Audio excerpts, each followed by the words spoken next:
Qui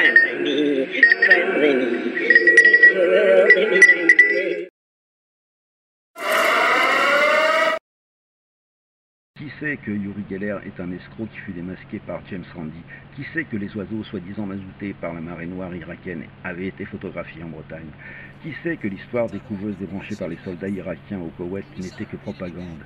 Le témoin principal n'était autre que la fille de l'ambassadeur du Koweït aux USA qui avait suivi des cours intensifs de comédie.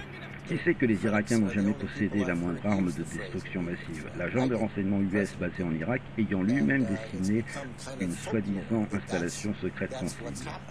Qui sait que George Bush et Dick Cheney ont été condamnés par le tribunal international pour crimes de guerre et que Obama devrait l'être incessamment sous peu? Et finalement, qui sait que lors des attentats du 11 septembre 2001 au World Trade Center, un troisième immeuble s'est effondré après les tours jumelles? En effet, le WT7 ou Salomon Brothers Building est tombé vers 17h30 à la manière des deux tours. Les faces est, nord et ouest n'étaient pas ravagées par le feu. D'ailleurs, 90% des vitres sont en place. Le mystère, c'est la face sud où les débris enflammés sont tombés, mais difficile de trouver des images de cette face et la vidéo montrée par la BBC ne montre que de la fumée. On ne peut s'appuyer que sur le témoignage de l'administrateur qui est entré pour constater les dégâts à l'intérieur et rapporte une détérioration inquiétante, mais causée par l'incendie ou par des explosions qui se seraient produites avant le feu, comme le rapportent de nombreux témoins. Parce que entre 10h et 10h30, il y a dans l'immeuble 3 personnes qui évacuent tardivement. Il y a Monsieur S, Monsieur Jenny, avec un de ses employés, qui ont entendu des explosions, puis ont trouvé des destructions dans l'immeuble, notamment l'escalier ou un escalator pour descendre, ce qui les a obligés à faire appel aux pompiers et à patienter durant 1h30 avec le bruit angoissant de multiples détonations. Cette vidéo montre Monsieur S à la fenêtre de la face nord appelant les pompiers et précisant qu'il se trouve au 8e étage. Pas de précipitation, il est autour de 10h15, la deuxième tour est encore debout et le WTC7 n'a officiellement aucun dégât autre que vitres brisées dans le lobby du rez-de-chaussée. Et c'est au même moment qu'un drôle de bonhomme est rencontré par un journaliste dans le lobby en face sud. Il s'agit de l'agent Bennett, B-I-N-I-T-T-I.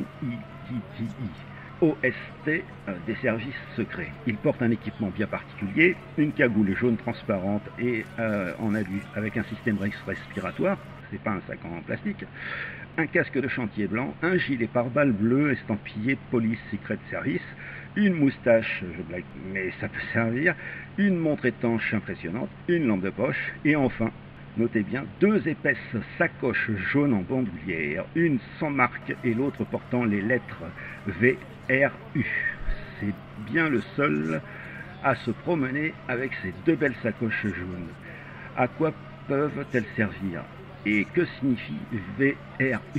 Est-ce que c'est, je ne sais pas, Remote Unit, des choses comme ça? Étrange tout cela. L'immeuble a été entièrement évacué depuis le crash du second avion à 9h30. Qu'est-ce que peuvent faire les services secrets ici?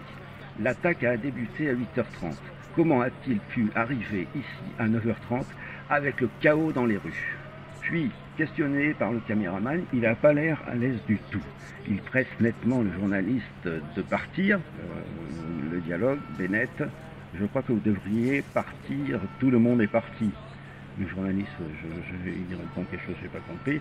Bennett, moi je m'assure que, moment de pause, réflexion, personne d'autre ne descend de l'escalier. Il donne un motif bidon puisque personne ne peut plus emprunter l'escalier et il le sait puisqu'il dit avoir pour mission de le surveiller. Donc, le gars qui monte à la fin, le rejoindre, que vient-il faire? Tout en qu'il ressemble étrangement au soi-disant pompier prédisant l'effondrement du WT7 sur la chaîne NBC qui avait, je crois, déjà diffusé un faux témoignage de témoins oculaires de la chute des tours jumelles auparavant. Je peux me tromper, mais je crois que l'agent Bennett n'est autre que le technicien en charge de la démolition de l'immeuble 7. Sans racisme de ma part, il a trop le look des Maghrébins travaillant sur nos chantiers. Les chantiers de construction ou de démolition restent dans le bâtiment. Voilà une découverte bien inquiétante.